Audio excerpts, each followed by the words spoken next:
शहर के उस मशहूर 5 सितारा होटल की बैंक्वेट हॉल में आज कोई शादी नहीं थी, न कोई कॉर्पोरेट इवेंट।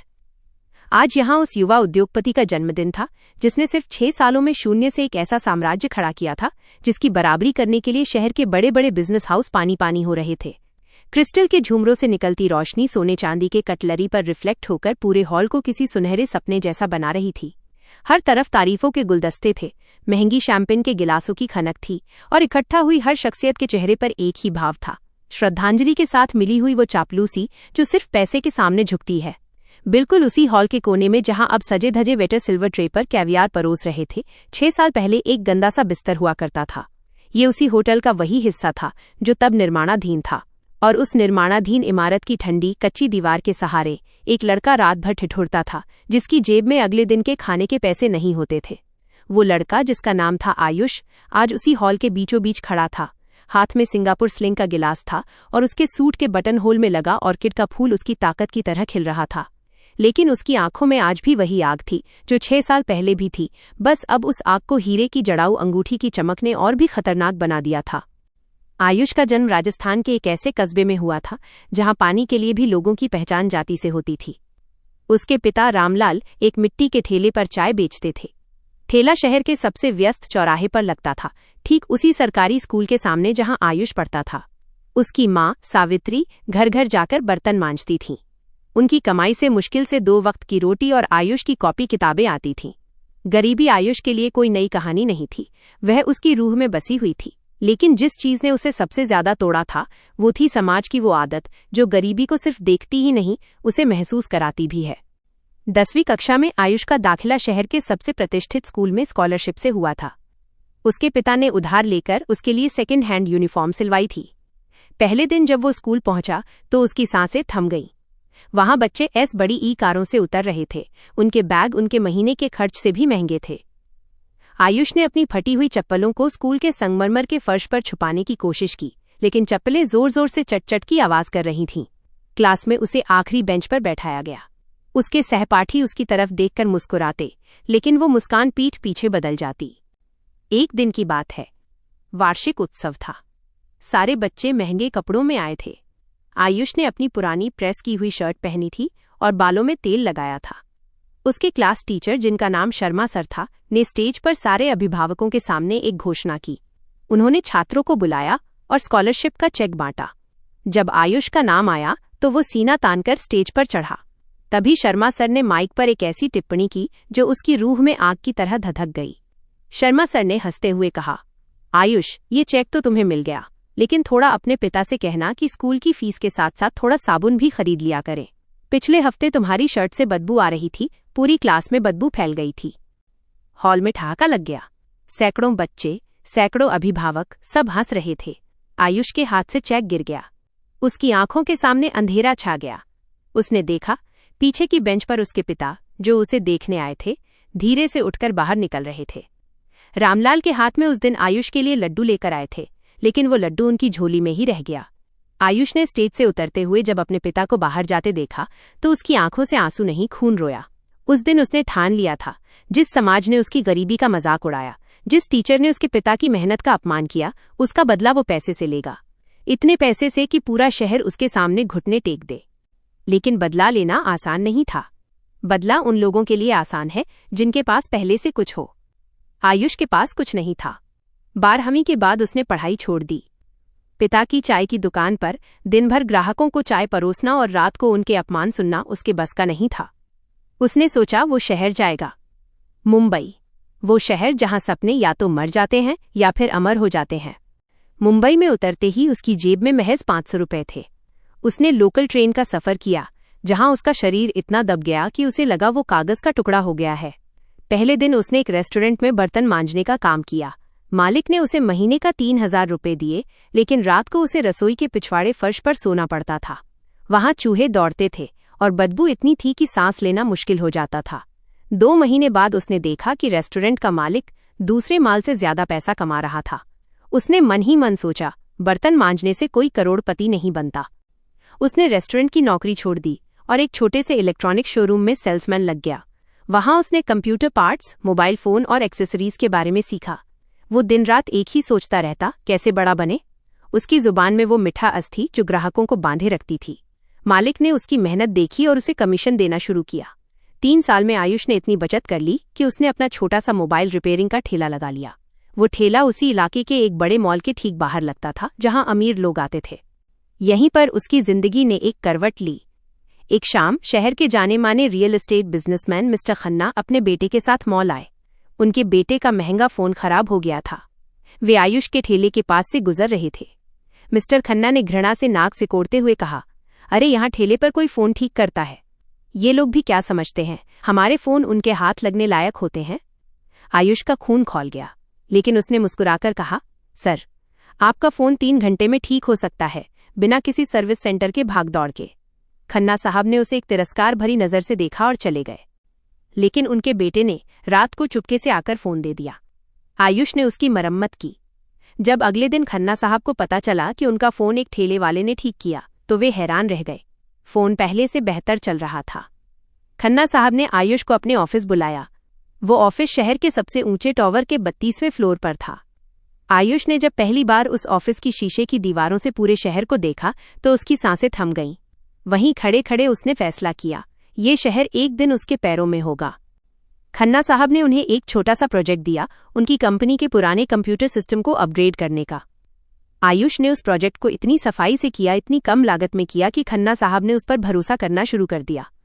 ये वो समय था जब स्मार्ट होम और डिजिटल सिक्योरिटी का बाजार अभी उभर रहा था। आयुष ने खन्ना साहब से कहा, सर, आप रियल एस्टेट करते हैं।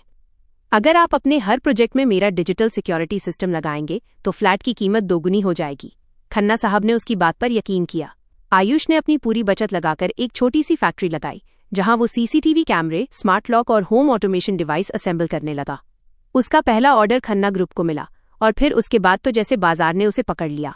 2 साल में आयुष टेक्नोलॉजी सॉल्यूशंस नाम की कंपनी शहर के टॉप ब्रांड्स में गिनी जाने लगी। लेकिन सफलता की ये चढ़ाई आसान नहीं थी। रास्ते में ऐसे मोड़ आए जहां वो टूट सकता था। उसके अपने शहर के लोगों ने उसका मजाक उड़ाया कि ठेले वाला अब कंपनी खोल रहा है। एक बार जब वो अपनी कंपनी का पहला शोरूम खोल रहा था तो उसके सामने एक बड़ी मल्टीनेशनल कंपनी ने केस कर दिया, आरोप लगाते हुए कि उसके डिजाइन कॉपी किए गए हैं। कोर्ट कचहरी के चक्कर लगे, वकीलों के पैसे देने पड़े। उस रात आयुष अपनी छोटी सी फैक्ट्री में अकेला बैठा रोया। उसने सोचा, बस अब बहुत हो गया। लेकिन जैसे ही उसने अपनी आंखें बंद की, उसे शर्मा सर की वो आवाज सुनाई दी, तुम्हारी शर्ट से बदबू आ रही थी, और उसके पिता की वो झुकी हुई पीठ जो हॉल से बाहर निकल रही थी। आयुष ने उस रात अपने आंसू पोंछे, अपने लैपटॉप पर एक नया पेटेंट फाइल किया और अगली सुबह वो दोगुनी ताकत से लड़ने को तैयार था। उसने खुद को टेक्नोलॉजी में इतना अपडेट रखा कि उसकी कंपनी के प्रोडक्ट्स विदेशी कंपनियों को भी टक्कर देने लगे। उसने सस्ते दाम में बेहतरीन क्वालिटी दी। उसकी पहचान अब सिर्फ एक व्यापारी की नहीं थी, वो एक ब्रांड बन गया था। जिस ठेले से उसने शुरुआत की थी, अब उसके शोरूम शहर के हर प्रतिष्ठित मॉल में थे। खन्ना साहब जैसे लोग उससे हाथ मिलाने को तरस जाते थे। लेकिन आयुष का दिल अभी शांत नहीं था। उसे अभी वो बदला पूरा करना था जिसके लिए उसने ये सब किया था। 6 साल बाद आयुष उसी शहर लौटा जहां उसका अपमान हुआ था। वो लौटा तो एक फैंटम कार में जिस पर उसकी कंपनी का लोगो लगा था। उसने पहले उस स्कूल का दरवाजा खटखटाया जहां उसे बदबूदार शर्ट वाला तमगा मिला था। स्कूल अब पुराना और जीर्ण शीर्ण हो चुका था। शर्मा सर अब प्रिंसिपल बन चुके थे। जब आयुष स्कूल के गेट पर उतरा तो उसके सूट की कीमत शायद पूरे स्कूल की सालानी फीस से ज्यादा थी। शर्मा सर दौड़ते हुए बाहर आए। उनके चेहरे पर वही हंसी थी, लेकिन अब उसमें डर भी था। उन्होंने हाथ जोड़कर कहा, आयुष बेटा, आप यहाँ? हमें तो पता ही नहीं था कि आप इतने बड़े उद्योगपति बन गए। आयुष ने उनकी तरफ देखा। उसकी आवाज में कोई गुस्सा नहीं था, बल्कि एक ठंडी शांत धातु जैसी चमक थी। उसने कहा, शर्मा सर, मैं आपको ये याद दिलाने आया हूं कि एक लड़के की शर्ट से बदबू नहीं आती, उसकी गरीबी से बदबू आती है। और गरीबी कोई बीमारी नहीं, कोई शर्म की चीज नहीं है। ये एक हालात है और हालात बदल सकते हैं। शर्मा सर के पसीने छूट गए। उन्होंने तुरंत कहा, बेटा, मुझे माफ कर दो, मैंने गलत किया था। आयुष ने कहा, माफी उस समय मांगनी चाहिए थी जब मेरे पिता उस हॉल से लड्डू लेकर बाहर निकल रहे थे। लेकिन मैं बदला लेने नहीं, एक प्रस्ताव लेकर आया हूं। उसने शर्मा सर को चौंका देने वाला प्रस्ताव दिया। वो पूरे स्कूल का नवीनीकरण करेगा, नई लैब्स, नए कंप्यूटर और हर उस छात्र के लिए फ्री स्कॉलरशिप जिसके परिवार की सालाना आय 1 लाख से कम हो। शर्मा सर की आंखों में आंसू आ गए। लेकिन आयुष ने एक शर्त रखी, स्कूल के मेन हॉल में उसके पिता रामलाल की एक पोर्ट्रेट लगाई जाएगी जिसके नीचे लिखा होगा, हर बच्चे को सपने देखने का हक है, चाहे उसके पिता चाय बेचें या हीरे। शर्मा सर ने सिर झुका दिया। लेकिन असली बदला अभी बाकी था। उस होटल का नाम था ग्रैंड पैलेस, जहां आज उसका जन्मदिन मन रहा था। 6 साल पहले जब वो मुंबई गया था तो लौटने पर उसने सुना था कि उसके पिता ने अपना ठेला बेचकर जो पैसे जमा किए थे वो एक साहूकार ने हड़प लिए थे।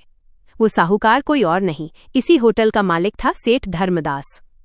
सेठ धर्मदास वही था जिसने एक बार आयुष के पिता को उनकी दुकान पर जूता उतारकर मारा था, क्योंकि रामलाल ने उन्हें चाय देने में 5 मिनट की देरी कर दी थी। सेठ धर्मदास के पैरों में जूते थे और उन्होंने अपने जूते से रामलाल के सिर पर वार किया था। आयुष ने उस दिन अपनी मां की आंखों में देखा था, जो बस चुपचाप पिता के घाव पर पट्टी बांध रही थीं। आज उसी सेठ धर्मदास का होटल दिवालिया होने की कगार पर था। आयुष ने पिछले 6 महीनों में चुपके चुपके होटल के सारे शेयर खरीद लिए थे। जब आज पार्टी चल रही थी तभी सेठ धर्मदास अपनी पूरी फैमिली के साथ वहां आए। वो अब बूढ़े हो चुके थे, हाथ में स्टिक थी। वे सीधे आयुष के पास आए और बोले, आयुष जी, बहुत बड़ा उद्योगपति बन गए हो। हम तो आपके पिता के पुराने दोस्त हैं। आपसे एक निवेदन था, हमारा होटल अब बंद होने वाला है, आप ही कुछ कर सकते हो। आयुष ने उनकी तरफ देखा। उसने अपना गिलास एक वेटर को थमाया और धीरे से मुस्कुराया। फिर उसने अपनी अंगूठी के हीरे को सामने के लाइट में चमकाते हुए कहा, सेठ जी, आपको मेरे पिता याद हैं, जिनके सिर पर आपने जूता मारा था, जिनकी पूरी जिंदगी की कमाई आपने हड़प ली थी? उस रात मेरे पिता ने जहर खा लिया था सेठ जी।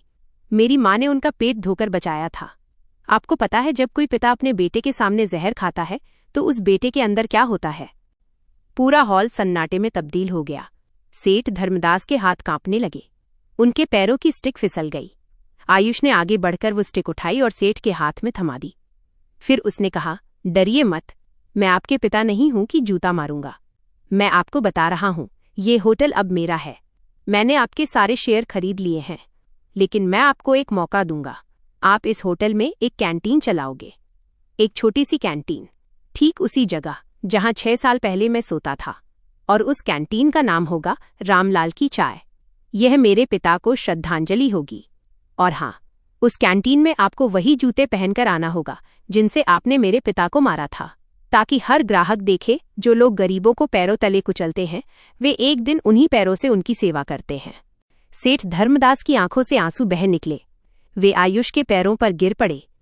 पूरे हॉल में सन्नाटा था। तभी आयुष ने उन्हें उठाया और गले लगा लिया। उसने कहा, बदला पूरा हो गया सेठ जी, अब आप मेरे पिता की याद में यह कैंटीन संभालिए, लेकिन कसम खाइए, कभी किसी गरीब का अपमान नहीं करेंगे। उस रात जब पार्टी खत्म हुई, आयुष अकेले होटल के उस कोने में गया जहां कभी वो ठिठुरता था। अब वहां एक छोटा सा मंदिर बन रहा था। उसने वहां अपने पिता की तस्वीर रखी और एक दिया जलाया। उसने कहा, पापा, आपकी चाय की दुकान अब इस 5 सितारा होटल में खिल रही है। आपका अपमान करने वाले अब आपके नाम की चाय बेचेंगे। आपको पता है पापा, गरीबी कोई पाप नहीं है, और मैंने साबित कर दिया, बदला पैसे से नहीं, इज्जत से लिया जाता है। अगली सुबह जब सूरज की पहली किरण उस होटल के शीशे पर पड़ी तो आयुष ने अपना महंगा सूट उतार दिया और एक सादा कुर्ता पहन लिया। वो उस कैंटीन में गया जहां सेठ धर्मदास अपने हाथों से चाय बना रहे थे। आयुष ने काउंटर पर बैठकर चाय मांगी। सेठ धर्मदास ने कांपते हाथों से उसे चाय पिलाई। आयुष ने चाय की एक घूंट ली और मुस्कुराया। उसने कहा, पापा की चाय से तो ये चाय कम है सेठ जी, थोड़ी और इलायची डाला करो। सेठ धर्मदास ने सिर झुका दिया। उसी समय शर्मा सर अपने स्कूल के कुछ गरीब बच्चों को लेकर वहां आए। उन बच्चों की आंखों में वही डर था जो कभी आयुष की आंखों में था। आयुष ने उन सबको अपने पास बुलाया और कहा, देखो बच्चों, ये दुनिया तुम्हें बहुत कुछ सिखाएगी, लेकिन एक बात हमेशा याद रखना, तुम्हारी गरीबी तुम्हारी पहचान नहीं है, तुम्हारे सपने तुम्हारी पहचान हैं। और हाँ, अगर कोई तुम्हारे सपनों का मजाक उड़ाए तो उसे मुंहतोड़ जवाब देना, लेकिन याद रखना, बदला हमेशा प्यार से लेना, क्योंकि पैसा तो सिर्फ झुकाता है, लेकिन इज्जत और प्यार दिल जीत लेते हैं। उस दिन के बाद रामलाल की चाय नाम की वो कैंटीन पूरे शहर में मशहूर हो गई। लोग वहां चाय पीने आते थे, सिर्फ चाय के स्वाद के लिए नहीं, बल्कि उस कहानी के लिए जो उस चाय की हर घूंट में बसी हुई थी। एक गरीब लड़के की कहानी जिसने अपमान को ईंधन बनाया, मेहनत को हथियार और सफलता को सबक बनाया। आयुष ने उस दिन सिर्फ अपना बदला नहीं लिया, उसने हर उस गरीब बच्चे को रास्ता दिखाया जो ये सोचकर सपने देखना छोड़ देता है कि उनके हालात उनकी मंजिल तय करते हैं। और हाँ, उस होटल की सबसे ऊंची मंजिल पर, जहां से पूरा शहर दिखता था, आयुष ने एक बोर्ड लगवाया था जिस पर लिखा था, यहाँ से दिखने वाला हर घर कभी एक सपना हुआ करता था। सपने देखो, क्योंकि सपने ही एकमात्र ऐसी चीज है जिसे चुराया नहीं जा सकता। क्या आप